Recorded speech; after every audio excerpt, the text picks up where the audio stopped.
Саламатсыздар ма? Мен Кедерова Перизат Құршықанқызы 1984 жылы 8 қарашада Шымкент қаласы Қаратау ауданына қарасты Таскен елді мекенінде дүниеге келгенмін. Отбасында өзімнің ата-анамнан тараған бауырларым 5 қыз, 1 ұлмыз.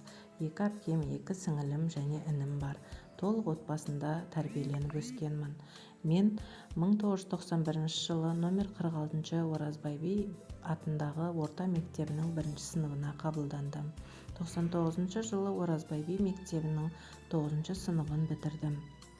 Сол жылы номер 9 Дина Нұрпейісова атындағы орта мектепте 10 сыныпта оқыдым.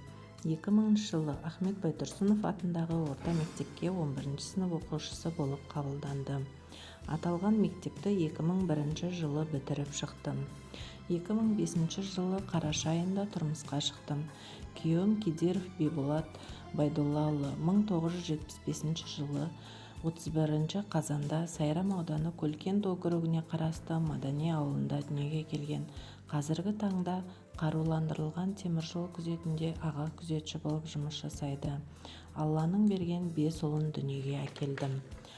2017 жылға дейін бала тәрбиесімен үйде болдым. 2017 жылы Шымкент қаласындағы Шымкент университетіне жоғары білімімді дамытуға педагогика және психология мамандығы бойынша оқуға түстім. Университетті 2022 жылы аяқтап дипломды қолыма алдым. Бұл жердегі менің басты мақсатым тәрбие мен білім беруде елдің ертеңі болатын білімді, саналы, тәлім мен тәрбиесі үйлескен шығармашыл тұлға тәрбиелеу.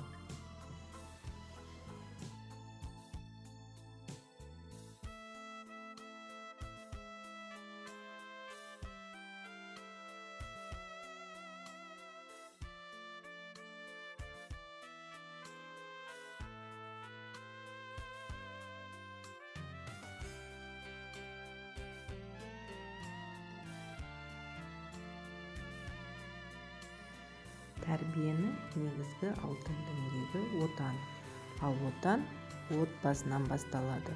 Демек, тәрбие тағылым отбасынан берілетін ұлттық құндылық. Ұлттық тәрбиеден нәр алған адам рухани құндылықтарды бойына сіңіріп, биік дәрежеге көтеріледі.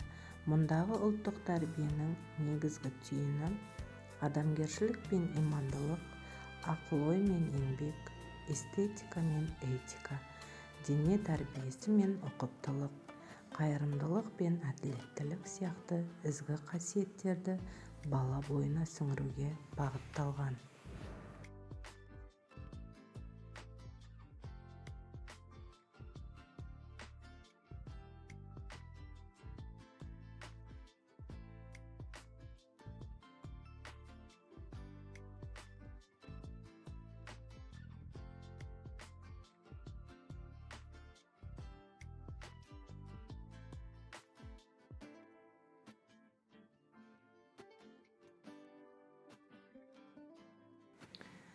Қазақ халқы шашы кесілген қыздың бақыты кесіледі деп ырымдап кішкентай күнінен қыздың шашын қимаған. Ал шаш өру дәстүрі жай ғана қыздың шашын жинап қою үшін емес, өзінің мағынасымен қадірлі. Мысалы, тұрмысқа шықпаған қыздар шашын тек бір өрім етіп жүрген деген деректер бар. Ал тұрмысқа шығып келін атанғанда шашын 2 бөліп өреді деседі.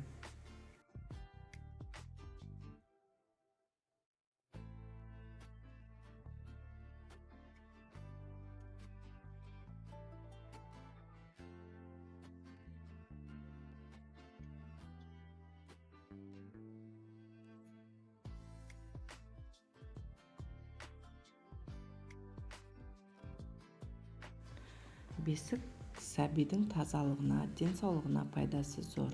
Оған жатқан баланың дене бітімі тік, қол-аяғы түзу, ширақ болып өседі деседі. Бесік негізінен арша, жиде, өрік ағашынан жасалады. Шей-жөрге құс төсек, жастық, көрпе, кепіл, тартпабау, түбек, шүмек, жабу сынды құрал жабдықтары бар.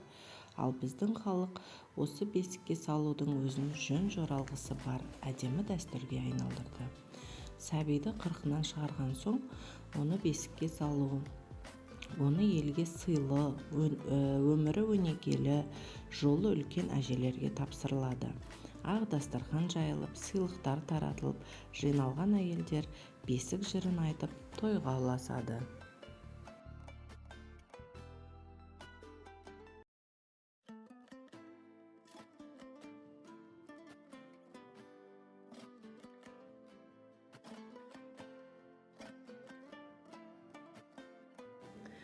Қазақ халқымыз ұршықпен жіп иіру арқылы өздеріне қажетті киімдерін тоқып алып отырған.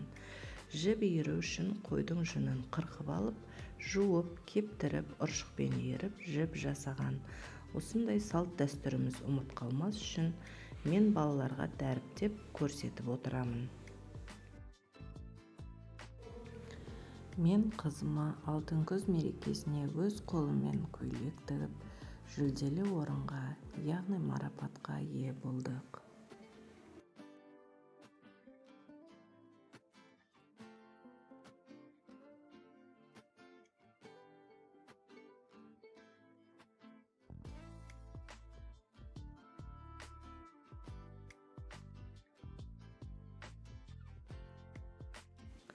Мәдени мектебінде іс тәжірибеден өттім. Тәжірибе барысында түрлі тренинг сабақтар өткізілді. Мен бұл жерде оқушылармен қарым-қатынасты қалай жұмыс жүргізу керектігін үйрендім.